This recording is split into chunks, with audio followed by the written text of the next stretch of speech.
So I've been using the same two push sticks ever since I got my table saw, probably a decade ago. And they were these two, and they're just made out of wood. And I liked the two push stick method. I would use this one to push and this one to kind of hold it down and guide it. But I decided to go with a new push stick recently for a couple reasons. One, I was cutting a real thin board like this, and it actually kicked back on me and hit me in the stomach and gave me a good bruise. It kicked back for a couple reasons. One, it was a real thin, light board, and I was cutting, it was wider than it was long. That gets you into trouble. When you're trying to push something long, you're okay. When you get something wide, I was 99% of the way through the cut. It pinched and bound up, and I was pushing too close to the fence and not close enough to the blade, and it kinked in and fired back. Another reason is I didn't have my guard on. I've never really used the guard because I was doing different types of cuts, but I decided I should probably keep that on. And with these push sticks, the idea is you're going to push from behind with one of them, and with the other one you're going to kind of hold down the front and guide it and keep it tight to the fence. So I looked online, and there's a million different versions of push sticks, and I printed off a whole bunch of ones that I really liked. And what I made was sort of a combination of all the ones I liked the best, and it turned out to be this. So some of the features I like about it. One, I like the handle. The handle I traced from just a wood cross-cutting handle saw. I traced that on here.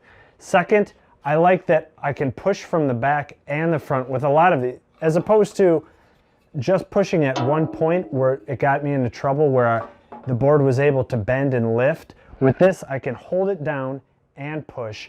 Another thing is I like the distance my hand is away from the blade. A lot of these other push sticks, your hand was really close or just inches from the blade and hoping it didn't slip.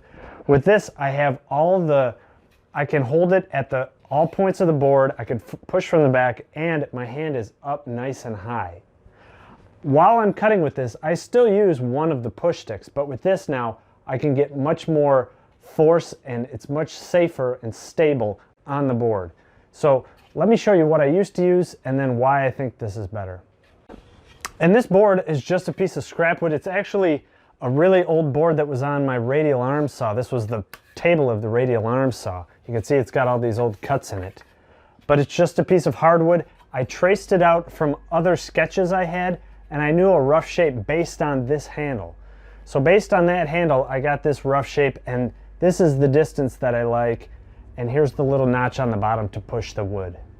So my old method was to use this in the back and this in the front, and I would basically push while holding this down. And you're going to hold the piece against the fence tight. The problem is, you can see there's nothing holding it down at the front. So if it wants to lift up or move, you need this hand to hold that down. Now, with this push stick, I'm holding it down on the front as well.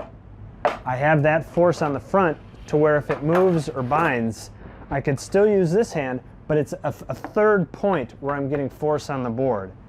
And it wouldn't be a big deal with a board like this, but when I had an issue, it was with a small board, and I was cutting it, and it was so light, it just spun off from the back and the front and spun back and kicked me.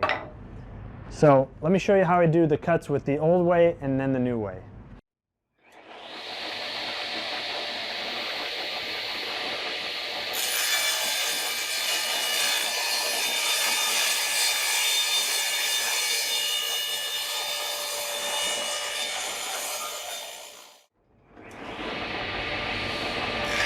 And I almost don't even need this here.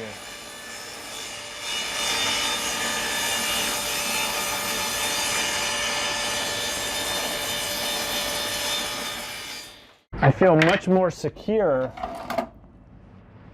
in being able to hold this down the whole way as opposed to just pushing from one point in the back.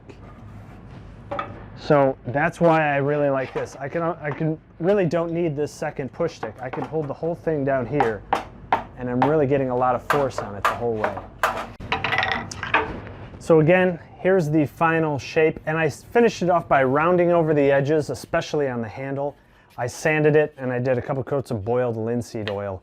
And I'll put really good pictures and some dimensions on here in case you want to make it, but just note, get an old saw handle and trace that up here, and that'll be your starting point. You can scale everything off that.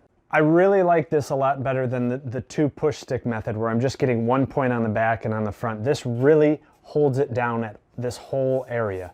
Not just a small point, not just those little push pads or something like that where your hand is right over the blade. I don't like that. I like how far away I am from the blade with this and all this point of contact.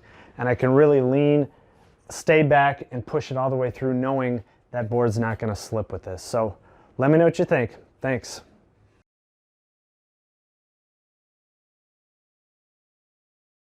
Well, I hope you liked the video you just watched. If you did, feel free to subscribe by clicking the button on this side.